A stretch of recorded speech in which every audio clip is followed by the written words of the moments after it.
Everyone, आप सभी का स्वागत है आपके अपने परिवार टॉपर्स टारगेट पर। मुझे पूरी आशा है आप सब ठीक होंगे। क्लास 12 के मैथ की क्लास में हमने चैप्टर नंबर 2 यानी कि इनवर्स त्रिकोणमिति फलन में एक क्लास को कवर करा दिया है और उसमें हमने कई बेसिक कॉन्सेप्ट को आपको समझाया था। हम बिल्कुल बेसिक से शुरू किए थे, थोड़ा सा आपके क्लास 11th के बैकग्राउंड को लेके चले हुए थे ताकि ये टॉपिक अच्छे से क्लियर हो। बेसिक चीजों में हमारी चर्चा हो चुकी थी। अगर बात करें बेसिक टॉपिक की तो हमारी किन किन टॉपिक पे चर्चा हो चुकी है पिछले लेक्चर में। हम पिछले लेक्चर में पढ़ चुके हैं कि संबंध क्या होता है, ऐसे कौन से संबंध होते हैं जिन्हें फलन कहते हैं, फलन के होने के लिए आवश्यक शर्तें क्या होती हैं, फलन कितने प्रकार के होते हैं और प्रतिलोम फलन यानी कि इनवर्स फंक्शंस क्या होते हैं, कैसे फलन को प्रतिलोम फलन कहते हैं, कैसा फलन हो तो उसका इनवर्स फलन निकाला जा सकता है। इतनी बातों पे हम चर्चा कर चुके हैं पिछले लेक्चर में, तो मुझे पूरा उम्मीद है आप पिछला लेक्चर अटेंड किए होंगे। आज हम लेक्चर नंबर 2 का अटेंड करने जा रहे हैं जिसमें हम आगे बढ़ेंगे और आपके जो चैप्टर में त्रिकोणमिति फलनों के इनवर्स फलन की चर्चा की गई है उसमें आप देखे होंगे कि आपको सभी 6 त्रिकोणमिति अनुपातों के जो परिसर और प्रांत को रटा दिया जाता है। जो आपको इनवर्स त्रिकोणमिति फलनों के कुछ मान को रटाया जाता है, जैसे आप साइन की बात करें तो साइन का प्रांत और परिसर, कॉस का प्रांत और परिसर, ऐसे ही 6 अनुपातों का आपको प्रांत और परिसर बताया जाता है, जिसमें आपको कहा जाता है कि ये मान होता है यहाँ से यहाँ तक साइन फलन, कॉस फलन, टैन फलन जो है उसका इनवर्स लाई करता है, इसके अतिरिक्त मान ऊपर नहीं करता है। तो ऐसा क्यों होता है कि हम केवल उन्हीं प्रांतों के अंदर, उन्हीं परिसर के अंदर ही मान लागू होता है। आज हम इस पर चर्चा करेंगे, एकदम बेसिक तरीके से सीखेंगे अच्छे से ताकि रटना ना पड़े वो मान जो आप रटते आए हैं आज तक। चलिए देखते हैं साइन फलन की। अगर हम बात करें, पहला फंक्शन आपका क्या था, साइन एक्स। अगर हम y बराबर एक फलन मान लेते हैं साइन एक्स, तो क्लास 11th में आपने त्रिकोणमिति फलन वाले चैप्टर में साइन एक्स का डायग्राम ड्रा किया था, तो थोड़ा सा मैं वहां आपको रिकॉल कराऊंगी। आपने एक ऐसा डायग्राम बनाया होगा, ये एक्स एक्सिस रहा होगा और ये आपका वाई एक्सिस रहा होगा। ये वाई एक्सिस है और यहाँ से आपका ये एक्स एक्सिस।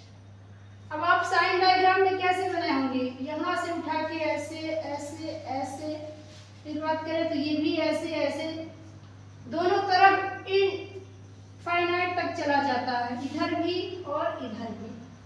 ये मान लीजिए 0 डिग्री, यहाँ मूल बिंदु है 0, तो ये मान किस पे रहा होगा, 0 0 पे, यानी 0 डिग्री पर ये मान होता है। अगर हम एक्स अक्ष की बात करें, यदि हम एक्स अक्ष पर कोण को दर्शाएं और y अक्ष पर उसके मानों को दर्शाएं तो क्या मिलेगा। x अक्ष पे अगर हम 0 डिग्री दर्शाएं, यहाँ पे आपका मान लेते हैं ये π/2 है, ये मान लेते हैं पाई है, ये आपका क्या है 3π/2 है और ये आपका 2π है। इस तरीके से आगे मान गए हुए हैं। इधर भी बात करें अगर तो ये माइनस का आपका π/2 है, ये माइनस का पाई है, ये माइनस का 2π है, यहाँ माइनस का 3π/2 होगा। तो ये चीजें ऐसे ही दोनों साइड में हो जाएंगी। बात करें y अक्ष पे तो यहाँ 0 और आपको पता होना चाहिए 90 का मान क्या होता है 1, तो ये मान 1 हो जाएगा।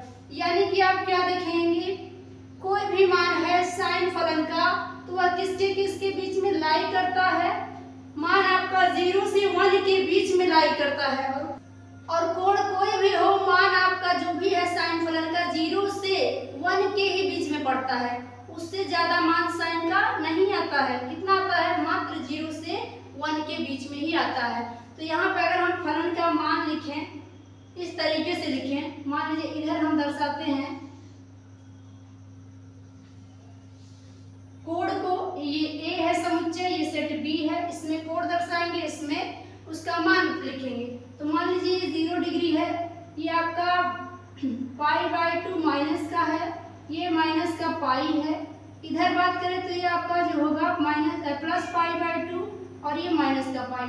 हालांकि ऊपर और भी मान ले सकते हैं, नेगेटिव में भी पॉजिटिव में भी, लेकिन हम इतने पे ही समझेंगे, ज्यादा मान को इसमें नहीं लेंगे, ठीक है।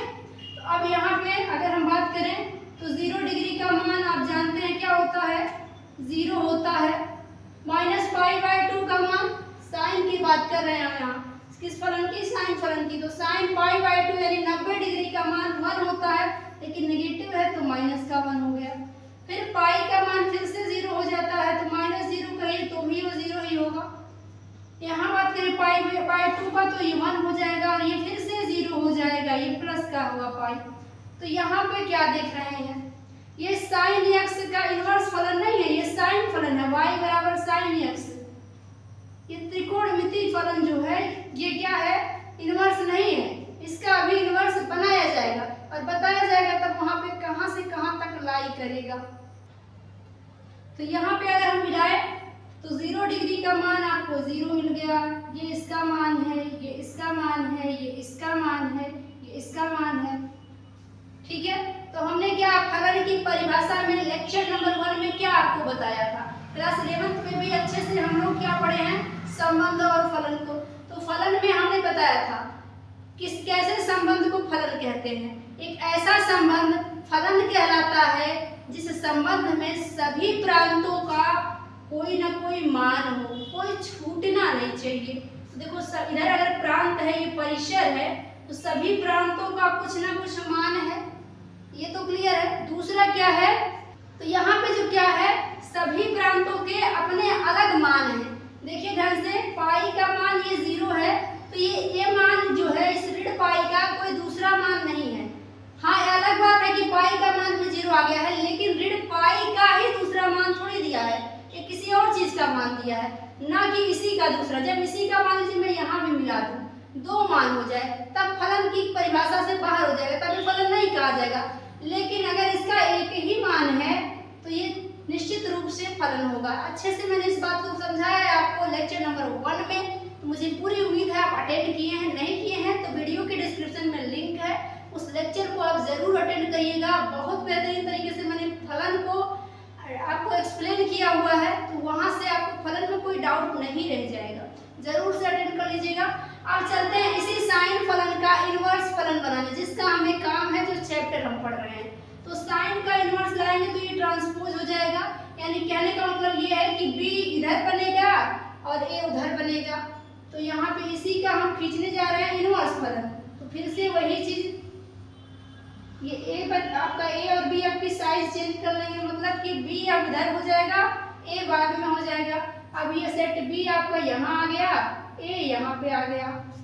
अब वैल्यू भी वही होंगे, ये वैल्यू जो था 0 था आपका, यहाँ पे -1 था, यहाँ पे 0 था, यहाँ पे 1 था, यहाँ पे 0 था। ठीक है, बात करें मानों का, तो मान क्या है आपका? ऋण पाई था, फिर क्या था? ऋण पाई बाय 2 था, ये क्या था? 0 था, ये क्या था? ये पाई बाय 2 था, पाई बाय 2, और ये क्या था? 0 था। तो अगर आप यहाँ पे देखें तो ये आपका जो फलन कहलाएगा, ये x बराबर साइन इनवर्स y है, ये इनवर्स फलन कहलाता है।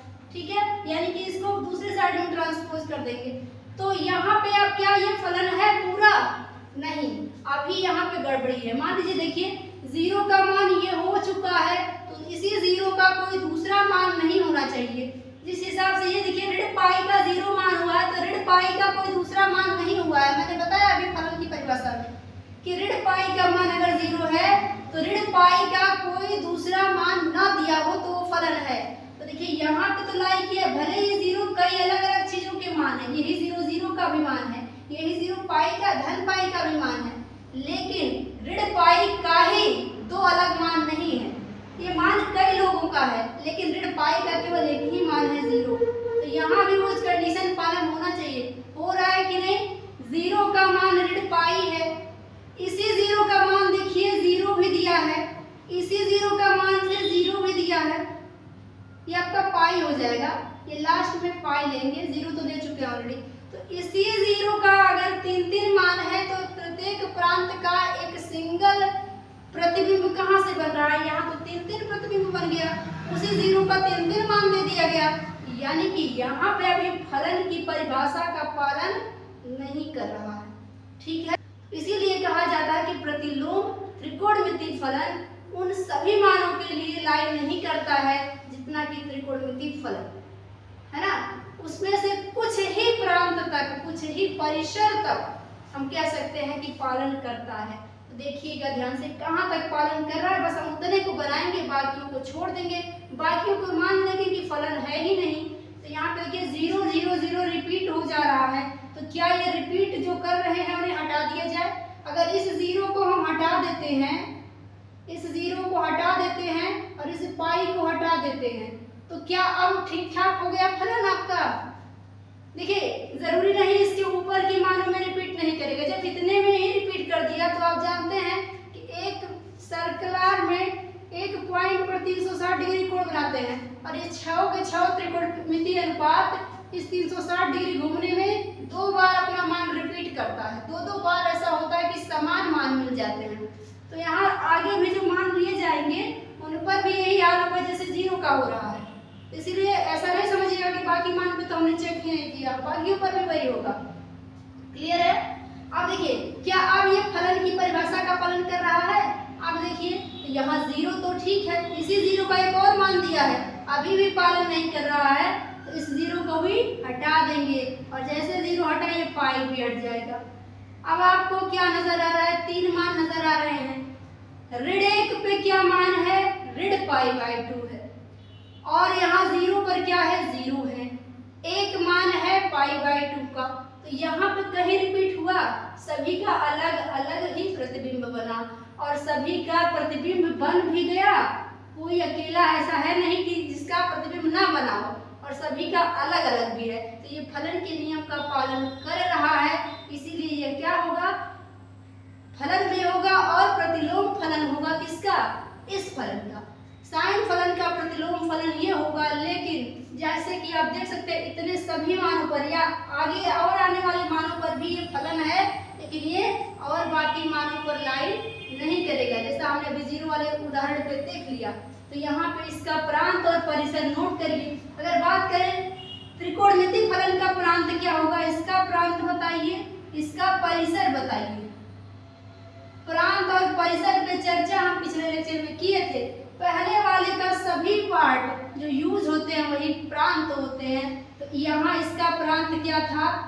यहाँ तो इसका सभी के सभी प्रांत आ जाएंगे, है ना, सब के सब आ जाएंगे। जो हमने नहीं लिखा वो भी आएंगे, तो उसको हम अभी यहाँ डिस्क्राइब नहीं करेंगे, इसके प्रांत की चर्चा नहीं करेंगे क्योंकि ये सभी मानों पर लाई करेगा।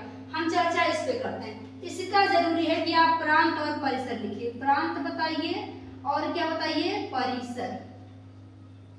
परिसर तो प्रांत क्या होता है? पहले वाले के सभी मानों को प्रांत कहते हैं। तो प्रांत आपका क्या मिल जाएगा बताइए? यहाँ पे अगर हम इस कोष्टक में लिखें तो -1 मिलेगा, (0) मिलेगा, (1) मिलेगा। तो ये तरीका नहीं है लिखने का प्रांत को। प्रांत को जब भी लिखा जाता है, चाहे स्क्वायर ब्रैकेट या फिर आप कहते हैं छोटे वाले कोष्टक में लिखते हैं। इसमें स्क्वायर ब्रैकेट का क्या अपना मतलब है, छोटे कोष्टक का क्या मतलब है, अच्छे से मैंने आपको पहले ही बताया है। हमने एक अलग लेक्चर अटेंड किया है इसी चैनल पर, इसमें बताया है कि चारों टाइप के जो कोष्टक होते हैं उसका एक्चुअल मतलब क्या होता है, ओपन ब्रैकेट का क्या मतलब होता है, सेमी ओपन क्या होता है, क्लोज ओपन क्या होता है। तो यहाँ बात करें अगर, तो यहाँ हम इसी मान का उत्तर किस में देंगे? ब्रैकेट में। लेकिन किस में? अगर ये क्लोज्ड होगा तो क्लोज्ड में, नहीं तो ओपन होगा तो ओपन में। तो यहाँ देखिए ऋण π/2 पर भी पालन कर रहा है, तो हम यहाँ आपका क्लोज्ड बनाएंगे। π/2 से, ऋण π/2 से कहाँ तक पालन हो रहा है? पाई, यहाँ प्रांत लिखना है ना, तो पहले प्रांत लिखेंगे। तो कहाँ से पालन हो रहा है? ऋण 1 पे पालन कर रहा है, तो ऋण 1 को लिख दिए। से लेकर कहाँ तक पालन हो रहा है? धन 1 तक, तो लास्ट में धन 1 लिख दीजिए। और जब ये कोष्टक में लिखा है बड़े वाले कोष्टक में, तो बड़े वाले कोष्टक का क्या मतलब होता है? किनारे वाले मान पर भी पालन होगा, और इसके बीच में जो पड़ेंगे उस पर भी ये पालन करेगा। किनारे वाला मतलब ऋण 1 पर भी होगा, 1 पर भी होगा, और इसके बीच में 0 आता है तो उस पर भी होगा, और भी जो भी मान इसके बीच में आएंगे सब पे पालन करेगा। क्लियर है बात? आगे बढ़े। यहाँ परिसर की बात करें, परिसर क्या होता है? परिसर भी वही कोष्टक होगा। परिसर कहता है कि जो जो मान इस पे आए हैं वही आपका परिसर है। इसमें आने वाले मान परिसर है, तो ये आपका कहाँ से होगा? ऋण π/2 से कहाँ तक गया है? π/2 तक। तो ये आपका परिसर हो जाएगा। इसीलिए आपको कहा जाता है कि साइन का जो इनवर्स फलन है उसका प्रांत और परिसर ये होता है, यहाँ तक लागू होता है। तो प्रांतांश से क्या आप याद रखेंगे, साइन का -1 से 1 तक, परिसर क्या है -π/2 से π/2 तक। क्लियर है। इसी तरह हम ठीक इसी तरह बिल्कुल कोसेक का निकालेंगे, कॉस का, टेन का, सबका ऐसे समझ के निकालेंगे ताकि रटना ना पड़े। आप इसी तरह से जैसे बना हुआ स्क्रीनशॉट इसका ले सकते हैं।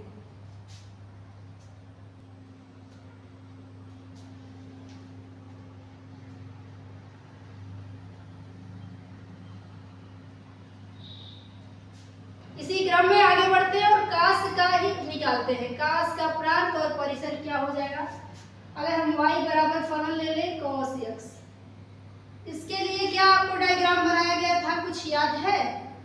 हालांकि इस डायग्राम का हम यूज नहीं कर रहे हैं, थोड़ा सा आपको पिछले क्लास की बातें याद हो जाए इसके लिए हम इसका रिवीजन करा दे रहे हैं। अब कास की बात करें तो वो क्या होता है, 0 डिग्री पर मान उसका मैक्सिमम होता है यानी 1, तो 0 डिग्री पर यहाँ से ना स्टार्ट होकर यहाँ से होगा, तो कुछ ऐसा कास का बनता है, ऐसा, ठीक है। और ये मान आपको 0 डिग्री पे x अक्ष पे हम अगर कोण को दर्शाएं y अक्ष पे इसके मान को, तो ये 1 हो जाएगा, आप जानते होंगे 1 और ये 0, और फिर ये देखिए π/2 पर मान 0 हो जाता है, ये π/2 है, यहाँ पे फिर ये क्या होगा आपका, ये पाई होगा, फिर यहाँ पे आपका आगे इसी तरह से 3π/2 होगा, यहाँ पे आपका 2π होगा, इस साइड में इसी तरह से ये आपका हो जाएगा माइनस का π/2, ये आपका इसी तरह आगे बढ़ जाएगा इधर भी। तो ये डायग्राम कॉस का होता था, आपने 11th क्लास में इस चीज को अच्छे से किया है। अब हम इसको उसी तरीके से करते हैं जैसे साइन वाला किए हैं। अगर हम यहाँ पे देखें तो ये फलन मान लेते हैं, सेट ए है बी है, इसमें x अक्ष का जो मान है उसको हम सेट ए में रखेंगे जिसे कोण कहेंगे, और y अक्ष का मान जो है उसको बी में रखेंगे। तो यहाँ पे क्या देखने को मिलेगा, ए और बी में सभी मानों को तो लिखा नहीं जा सकता, लेकिन कुछ मानों तक हम लिख पाएंगे, लिखेंगे यहाँ से। यहाँ मान लीजिए ये ऋण पाई है, ये ऋण π/2 है, जो कि हमने साइन में लिखा है, मात्र वही फलन हम लिख रहे हैं। उसी तरीके से समझ रहे हैं कि बाकी मानों पर भी वही प्रक्रिया चलेगी। तो ये 0 हो गया, ये π/2 प्लस का हो गया, और ये आपका प्लस का पाई हो गया। मान रखें अगर इसमें, तो पाई का यहाँ से 0 डिग्री का मान 1 होता है, जैसा कि आपने डायग्राम में अभी देखा, cos 0 का मान 1, फिर -π/2 हो चाहे कुछ हो, 0 ही मान होता है। ऋण पाई का मान क्या होता है, तो cos ऋण पाई का मान -1 होगा, और cos पाई का मान क्या होगा, ऋण 1 हो जाएगा, ऋण 1 हो जाएगा। यहाँ पर अगर देखें और इन्हें मिलाएं तो 0 डिग्री पर मान 1 मिला, ऋण π/2 पर ये मिला, ये मिला, ये मिला, तो ये तो फलन है, ये आपको क्लियर रहना चाहिए, ये फलन तो है ही है। क्यों? क्योंकि सभी मानों का अलग अलग मान मिला है, कोई भी ऐसे मान नहीं है जिनका मान रिपीट हुआ है, 2-2 मान दे दिया हो, दिया है क्या, नहीं। ऋण पाई का मान 1 है और 0 का भी मान 1 है, लेकिन ये दोनों अलग अलग है ना, ऋण पाई और 0 अलग अलग मान है और उसका मान बराबर आ रहा है, न कि दोनों एक का है और इसका अलग अलग मान आ रहा है। तो फलन में एक बात आपको क्लियर रहना चाहिए कि इसी ऋण पाई का 1 हो जाए मान, इसी ऋण पाई का कोई और मान नहीं होना चाहिए, उसको कहते हैं एक ही प्रतिबिंब बनता है, यानी एक प्रतिबिंब माने 2 मान ना होने पाए और सभी का मान हो, तो ये फलन है। तो ये y बराबर आपका क्या हो जाएगा, cos x। क्लियर तो होगा यहाँ। अब आइए आगे बढ़ते हैं, इसका इनवर्स फलन बनाते हैं। इनवर्स फलन में क्या होगा, ये चेंज हो जाएगा डायरेक्शन, ये इधर आ जाएगा b और इधर आ जाएगा a, ये आपका b हो गया, ये आपका हो गया a। अब यहाँ क्या देखेंगे, ये b वाले मान इधर आ जाएंगे, सभी मानों को नोट कर लीजिए तुरंत। 1 हो गया, 0 हो गया, 1 हो गया, 0 हो गया, माइनस का 1 हो गया। किस पर मान आया था उसको भी नोट करिए, तो ये 0 पर था, ये आपका -π/2 पर था, ये आपका -π पर था, ये क्या था, π/2 पर था, और ये आपका पाई पर था। ठीक है। अब यहाँ देखिए ये आपका क्या है, इसका उल्टा हमने बनाया है, तो उल्टा माने क्या, x यहाँ से निकालेंगे तो हो जाएगा cos इनवर्स y। चलिए देखिए क्या ये क्लियर है, सही है क्या? तो यहाँ देखेंगे कि ये फलन का पालन कर रहा है कि नहीं। तो अगर ये फलन के नियम का पालन करेगा तो हम कहेंगे कि हाँ पूरा ही है, और नहीं करेगा, कुछ निश्चित मान तक करेगा तो उसी को उसका प्रांत और परिसर कहेंगे, जैसे कि साइन वाले में कहें। तो यहाँ अगर देखें एक का मान क्या है, ऋण पाई है। आगे चल के देखिए क्या एक कहीं और तो नहीं दे दिया है, ये देखो कहीं और भी दिया है, एक यहाँ भी है, और इसी एक का मान 0 भी है, इसी एक का मान ऋण पाई है, इसी एक का मान 0 है। जबकि मैंने कहा था प्रत्येक प्रांत का केवल एक ही मान होना चाहिए, एक से ज्यादा मान नहीं होना चाहिए। इस प्रांत का अगर ये मान हो चुका है तो इसी प्रांत का दूसरा मान ना हो, ऐसा कर रहा है ये, यानी कि ये फलन के नियम के विरुद्ध है। तो ये पालन नहीं कर रहा है तो क्या मैं इसे मिटा दूं? अब काम चल जाएगा क्या? क्या अब कोई ऐसा गलती नहीं ना कर रहा है, कोई और मान ऐसा है जो ये गलतियां कर रहा है? 0 पर क्या मान है, ऋण पाई बाई 2, और एक मान किसका है 0 पे, फिर 0 आ गया इसी का पाई बाई 2, फिर से वही गड़बड़ी दिख रही है मुझे। क्या दिख रही है? इसी 0 पर 2 मान आ गए, अभी भी गड़बड़ी कर रहा है, पालन अभी भी नहीं हो रहा है। तो फटाफट से हम क्या कर देंगे, इस 0 को मिटा देंगे। क्लियर? जो जो गड़बड़ी करेगा सब मिटा देंगे। अब क्या है, यहाँ से देखेंगे एक मान है 0 पर, 0 मान है पाई बाई 2 पर, ऋण एक मान है, एक और ऋण एक में बहुत अंतर होता है, ये पाई पर। अब कोई भी रिपीटेशन नहीं हो रहा है, सबका अलग अलग प्रतिबिंब है, सबका अपना मान है। तो इस फलन का जो कास फलन है आपका, इसका इनवर्स यानी कि प्रतिलोम फलन कहाँ से कहाँ तक लागू होगा, केवल यहाँ से यहाँ तक। इसका प्रांत और परिसर यहीं से नोट कर लीजिए। तो प्रांत क्या मिलेगा आपको, प्रांत क्या मिलेगा और परिसर क्या मिलेगा, नोट करिए। इसका प्रांत क्या होगा, पहला पहला पहला प्रांत होता है, तो पहला पहला क्या है आपका, यहाँ से बात करें तो ये आपका बड़े क्वेश्चन में देखिए प्रांत है आपका 1 से कहाँ तक, ऋण 1 तक, 1 से ऋण 1 तक। जो साइन का आया है वही यहाँ भी आ गया, थोड़ा सा आगे पीछे आया है, कोई दिक्कत की बात नहीं। फिर परिसर क्या होगा, परिसर को लिखिए। परिसर देखिए 0 से लेके कहाँ तक, पाई पर। 0 पर भी पालन कर रहा है, पाई पर भी कर रहा है, इसलिए बड़े कोष्टक में लिखा है 0 से पाई तक, और उसके बीच में आने वाले मान यानी पाई बाई 2 पर भी पालन कर रहा है। तो इसका प्रांत हो गया और ये इसका परिसर हो गया। इसी तरह कास का भी निकल गया। अब जब मैंने साइन और कॉस निकाल दिया तो क्या इसी तरीके से आप घर पे खुद से कोसेक और सेक निकाल सकते हैं क्या? प्रयास जरूर करिएगा। फिलहाल अभी इसका स्क्रीनशॉट ले लीजिए।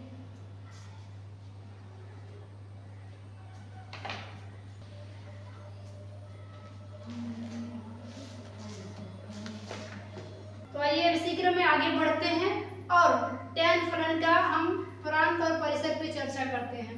तो यहाँ पे हम लेंगे y बराबर tan x। अब इसका डायग्राम थोड़ा सा तो कॉम्प्लिकेटेड है, आप 11th में हालांकि बनाए हुए हैं, तो अगर आप डायग्राम की चर्चा ना भी करें तो भी कोई बात नहीं है। अगर बनाना चाहते हैं तो बिल्कुल बनाइए, कोई दिक्कत की बात नहीं है। थोड़ा सा ही बनाएंगे tan का। यहाँ ये आपका x अक्ष है, ये y अक्ष है। और क्या होता है, tan 0 से शुरू करिए। tan 0 का मान जैसा कि आपको पता होना चाहिए 0 होता है। जैसा कि आपको पता है कि tan 0 डिग्री पर जो मान होता है वो 0 होता है, तो लूप इसका स्टार्ट तो 0 मूल बिंदु से ही होना है, लेकिन ये साइन और कॉस की तरह ऐसे नहीं जाएगा। ठीक है, ये डायग्राम इसका नहीं बनने वाला, क्योंकि यहाँ पे tan का एक ऐसा मान बीच में मिल जाता है हमें जो इनडिटर्मिनेंट होता है, यानी कि अपरिभाषित होता है, जिसका नाम है 90 डिग्री। तो 0 के बाद अगर बात करें 90 डिग्री यहाँ पड़ता है, तो ये आपका यहाँ से ऐसे उठ के यहाँ तक चला जाता है। क्लियर है बात? tan फलन जो है वो 90 डिग्री पर क्या होता है, अनंत होता है, और अनंत को हम या आप या कोई भी ड्रा नहीं कर सकते, है ना। तो अनंत यानी कहीं भी चला जाएगा। फिर उसके बाद जैसे आगे बढ़ेगा फिर नीचे से शुरू होगा, तो कहीं ना कहीं इसका ऐसे डायग्राम बनता चला जाता है। तो इसीलिए मैंने कहा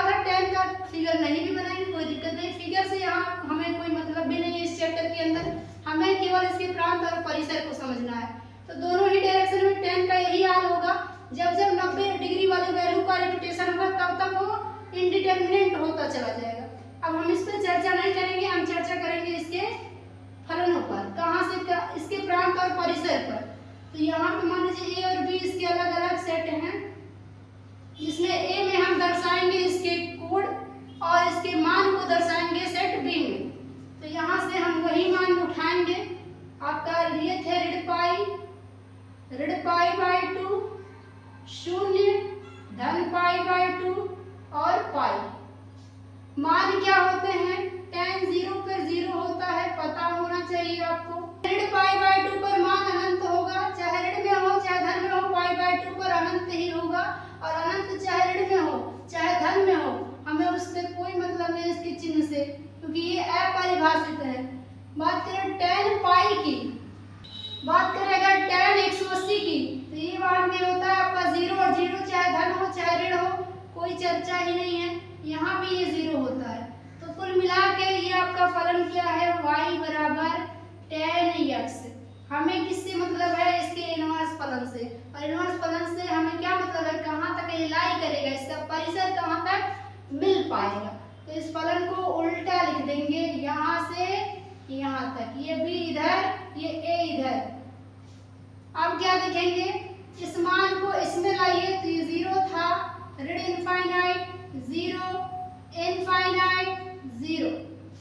यहाँ ये मान क्या था? ऋण पाई था, ये मान ऋण पाई बाय 2 था, ये मान 0 था, ये मान पाई बाय 2 था, ये मान पाई था। आपको ये ध्यान रखना चाहिए कि 0 डिग्री और पाई बाय 2 के बीच में भी कई मान मिलते हैं tan के, है ना। 90 और 0 के बीच में 45 डिग्री, 60 डिग्री, 30 डिग्री, ये सब मान होते हैं कि नहीं होते? एकदम होते हैं ना। तो उस पे हम सबको अगर बनाते चलेंगे तो बहुत बड़ा चित्र बन जाएगा, जो पॉसिबल नहीं है। तो इसीलिए हम कुछ को यहाँ पे मर्ज कर दिए हैं, तो जो नहीं है उस पर लाई करेगा। जैसे जो नियम यहाँ चल रहा है वो नियम उस पर भी लागू होगा। तो यहाँ देखेंगे हमारा यहाँ तो फलन की परिभाषा का पालन किया, जैसे पिछले में किया था, इस सबका अलग अलग मान आया। लेकिन यहाँ देखो तो यही 0 पर मान ऋण पाई है, इसी 0 का मान 0 है, इसी 0 का मान पाई है। तो यानी गड़बड़ घोटाला है यहाँ भी। ये फलन के पालन के विरुद्ध है, फलन के नियम का पालन ही नहीं कर रहा। तो हम इस 0 को हटाएंगे और इसके मान को हटाएंगे, ठीक है। इस तरह नीचे भी देखो अभी भी पालन नहीं कर रहा है, तो इस नीचे वाले को हटाएंगे। कभी भी जब दोनों साइड से गड़बड़ी हो तो ऊपर और नीचे वाले को मिटाते हैं, डायरेक्ट बीच वाले को नहीं मिटा देते हैं, ठीक है। बीच वाला सबसे बाद तक रहेगा, हमेशा पहले साइड वालों को हटाएंगे। फिर अब क्या अब ये पालन कर रहा है? तो यहाँ देखेंगे ऋण अनंत का मान ऋण पाई बाय 2, 0 का मान इतना, अनंत का मान पाई बाय 2। तो यहाँ एकदम से पालन कर रहा है। क्यों? यहाँ पे तो सबका सिंगल सिंगल प्रतिबिंब बना है, प्रत्येक प्रांत का। तो अगर मैं आपसे पूछूं तो यही फलन जो है ये आपका क्या हो जाएगा? tan इधर आएगा तो आपका tan y बराबर हो जाएगा। यहाँ पे tan को ट्रांसपोज करेंगे तो आपका tan इनवर्स y आपका क्या हो जाएगा? x। अब हम बात करें इसके प्रांत और परिसर पर। प्रांत और परिसर पर तो क्या होगा? जब बात आती है अनंत अनंत दिया हो तो उसका प्रांत को लिखने की कोई जरूरत ही नहीं है। इसका प्रांत आप लिखेंगे r। r मतलब रियल नंबर। रियल नंबर क्या? धन अनंत से ऋण अनंत, यही तो होता है। अगर आप लिखना भी चाहें तो लिख दीजिए, क्या दिक्कत है? कहाँ से कहाँ तक पालन कर रहा है? ऋण अनंत से धन अनंत तक। तो इसी को तो हम क्या कहते हैं? रियल नंबर बोलते हैं ना। तो r भी कह सकते हैं, कोई दिक्कत की बात नहीं। फिर बात करें परिसर की। परिसर क्या होगा? अब ध्यान देने वाली बात है। कहाँ से कहाँ तक पालन कर रहा है? ऋण पाई बाय 2 से लेकर के धन पाई बाय 2 तक पालन कर रहा है। तो ये इसका परिसर हो गया। अब आपके दिमाग में एक सवाल बैठ गया होगा। कौन सा सवाल?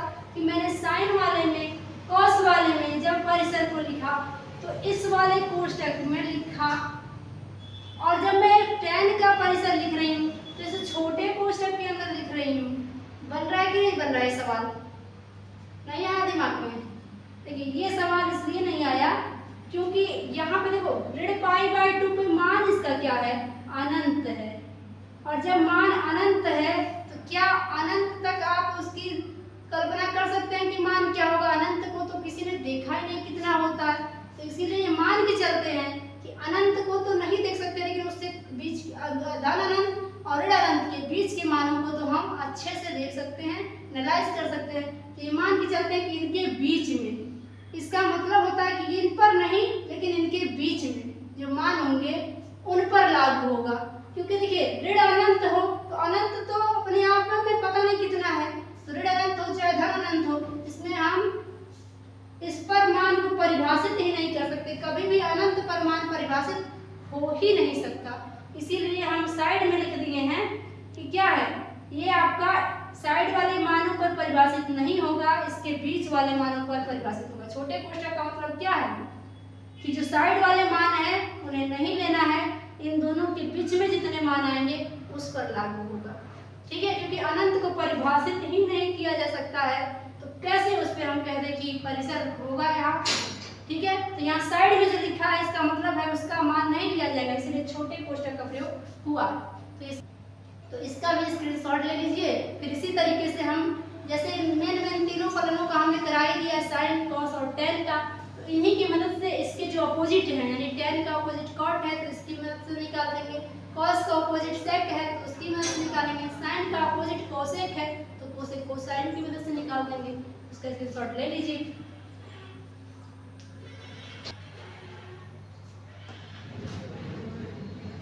tan का भी हमने देख लिया। अब हम देखेंगे cot x का जो फलन है उसका इनवर्स फलन के लिए प्रांत क्या होंगे, परिसर क्या होंगे। चलिए देखते हैं। आपकी लेते हैं x यानी y बराबर cot x। cot x का क्या प्रांत आएगा, क्या परिसर आएगा। इस बार चित्र नहीं बनाते हैं, जैसा कि मैंने पिछले में बताया कि जब मान उसमें अनंत आ जाता है तो जो आपका जो श्रृंखला होता है चित्र का वो टूटता रहता है। तो यहाँ पे इसके चित्र की चर्चा नहीं करेंगे, क्योंकि जैसा मैंने पहले बताया tan वाले में क्या है, एक मान अनंत मिल गया है तो उसकी श्रृंखला टूट रही थी। इसी तरह cot sec और cosec में भी मान अनंत मिल जाते हैं बहुत सारे, तो इसलिए अनंत मान मिलने से चित्र सही से मतलब कहीं मिलता है, कहीं मान अनंत हो जाता है, फिर मिलेगा फिर अनंत हो जाएगा, यही श्रृंखला इसका बनेगा। सीधे हम आते हैं टॉपिक पे। ये आपका मान लीजिए A है सेट और ये आपका मान लीजिए B है।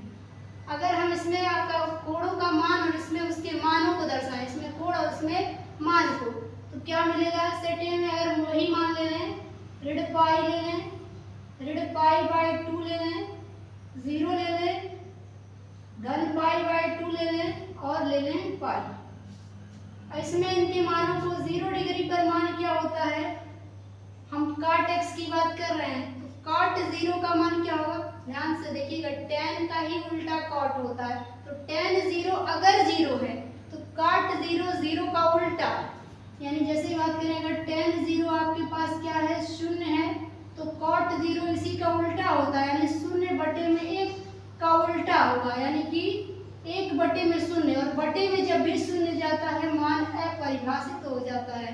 तो इस 0 डिग्री पर मान क्या मिल जाएगा, अपरिभाषित। ठीक, फिर -π/2 पर मान क्या मिलेगा, 90 पे। तो जैसे कि tan 90 अपरिभाषित था तो उसका उल्टा अपरिभाषित था, क्या tan 90 मान था अनंत, और अनंत को ही कहते हैं 1/0। तो यहाँ से अगर बात करें cot 90 का होगा इसका उल्टा, यानी 0/1। तो 1 से 0 में भाग देंगे तो 0 भाग जाएगा, तो ये मान आपका 0 आ जाएगा। क्लियर है। इसी तरह से अगर हम बात करें इस पर, तो ये भी आपका माइनस अनंत हो जाएगा, ये आपका 0 हो जाएगा, ये फिर से अनंत हो जाएगा। तो यहाँ पे देख रहे हैं कि cot में ज्यादातर मान आपके अनंत मिलते चले जा रहे हैं।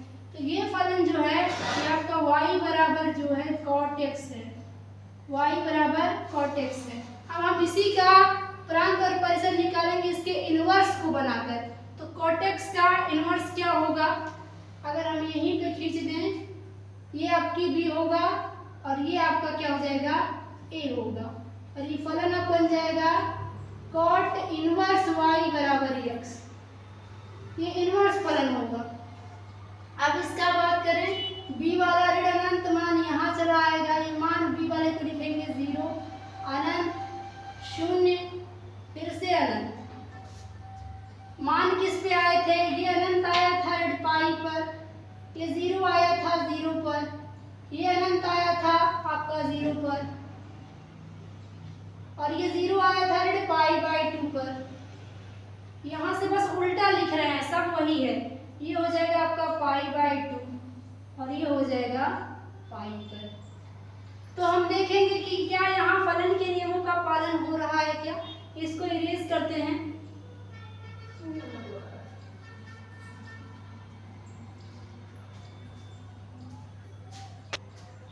तो यहाँ पे देखिए क्या ये फलन का नियम का पालन कर रहा है। तो यहाँ ऋण अनंत पे मान पाई है, यहाँ पे देखिएगा ऋण अनंत पे मान ऋण पाई है, 0 डिग्री पर ऋण π/2 है। इसी 0 पर देखिए ऋण π/2 मान मिला, इसी 0 पर π/2 मिला, यानी रिपीट कर रहा है ना। रिपीट होना नहीं चाहिए, इसी 0 का 2 प्रतिबिंब नहीं होना चाहिए। तो यानी कि ये 0 मिट जाएगा, मिट गया। अनंत की बात करें तो यहाँ पे देखिए ये जो अनंत है आपका, ऋण अनंत हो चाहे अनंत हो, वो परिभाषित ही नहीं है, तो ये भी हट जाएगा। अब देखिए क्या आप सही है, तो यहाँ पे अब आपको इस अनंत का मान 0 है, इसी अनंत का मान क्या है पाई है, तो अभी भी तो गड़बड़ी है यहाँ। तो अब देखिए यहाँ पे अब क्या सही है चीजें, अब गड़बड़ी नहीं है क्या। यहाँ अनंत के दो मान अभी भी मिल रहे हैं, यानी अनंत पे तो लागू नहीं होगा, लेकिन अनंत से जैसे ही थोड़ा सा कमाएंगे सब पे लागू होने लगेगा। तो इसमें मिटाने से अच्छा ये है कि इसका तरीका ये है कि आप इसका प्रांत क्या लिख दो, प्रांत और परिसर। प्रांत में तो ये ही इसका उत्तर होगा, रियल नंबर r हो जाएगा, लेकिन परिसर क्या होगा, छोटे कोष्टक। सबसे बेहतरीन तरीका है अनंत को छांटने का, छोटा कोष्टक। क्या हो जाएगा, छोटे कोष्टक में 0 से पाई लिख दीजिए। अब यहाँ पे 0 से जब पाई आ गया तो अपने आप सेट हो गया। ये 0 से पाई क्या दर्शा रहा है, ये मान तो होगा, लिया गया है, लेकिन केवल दिखाने के लिए। छोटे कोष्टक का मतलब होता है किनारे वाले मानों की गणना नहीं होती है, उसके बीच वाले मानों पे, यानी इसके और इसके बीच के मान पे लागू होगा, न कि इन दोनों पर। तो देखिए इसको नहीं लेंगे, इनके बीच में जो भी मान आएंगे तो केवल 0 अभी दिख रहा है, लेकिन एक्चुअल में इसके बीच में कई मान होंगे, तो उन सभी पे लागू होगा इनके बीच के। तो यहाँ पे इसका परिसर हो जाएगा 0 से पाई तक। तो इसको यहीं पे नोट कर लीजिए। फिर हम चलते हैं सेक और कोसेक पर। यहाँ से सभी फलनों का प्रांत और परिसर कंप्लीट हो जाएगा। फिर सीधे आपको हम फार्मूले और सवालों पर ले चलेंगे। ये फार्मूला नहीं है, इसके बेसिक कॉन्सेप्ट थे जो हर सवाल के अंदर आपको साइड में लिखे मिलेंगे, हर सवालों में प्रांत परिसर। तो इसको आपको जानना बहुत ही जरूरी था, याद होना भी जरूरी था, और याद तभी होगा जब आप उस चीज को समझेंगे, रटेंगे नहीं। तो आइए अब सीधे चर्चा करते हैं सेक एक्स वाले फलन पर और कोसेक एक्स वाले पर। आपकी का फलन क्या है, y बराबर सेक एक्स। जैसा कि आपको पता होना चाहिए सेक जो है आपके कॉस का ही अपोजिट है, तो मान लगभग वही आएगा। फिर भी मैं आपकी तसल्ली के लिए इसको भी उसी तरीके से निकाल के दिखाती हूँ, ताकि आपको ये ना लगे कि मैंने कहीं से भी लापरवाही करी आपको पढ़ाने में। तो यहाँ पे अगर मैं लिखूँ, यहाँ पे ये आपका है और ये आपका बी है, ये ए है बी है, ये आप सच वाले मानों को यानी कि कोणों को हम सेट ए में और उसके मानों को हम क्या करें सेट बी में रखें। तो वही मान फिर से हम चर्चा करेंगे। 0 डिग्री ऋण का π/2, ऋण का पाई, धन का π/2, धन का पाई। 0 डिग्री पर मान क्या होता है सेक का अगर बात करें तो cos 0 तो cos 0 1, तो सेक 0 उसका उल्टा, 1 का उल्टा भी 1 होता है, तो ये भी 1 होगा। इसी तरह बात करें अगर ऋण π/2 तो cos π/2 का मान कितना होता था, cos π/2 मैंने 90, cos 90 0 होता था, लेकिन 0 का उल्टा अनंत होता है, अभी हम चर्चा 10 वाले में किए हैं। तो यहाँ पे ये मान आपका अनंत आ जाएगा ऋण का।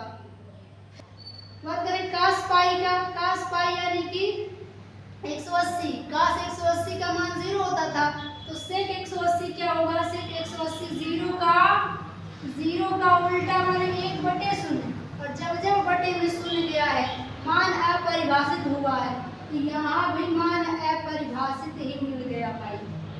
आपको यहाँ पे ध्यान देने की बात है। फिर पाई बाय 2 पे क्या होगा, मान cos 90 फिर क्या होता है, 0 होता है, तो ये फिर अपरिभाषित होगा, फिर से अपरिभाषित होगा।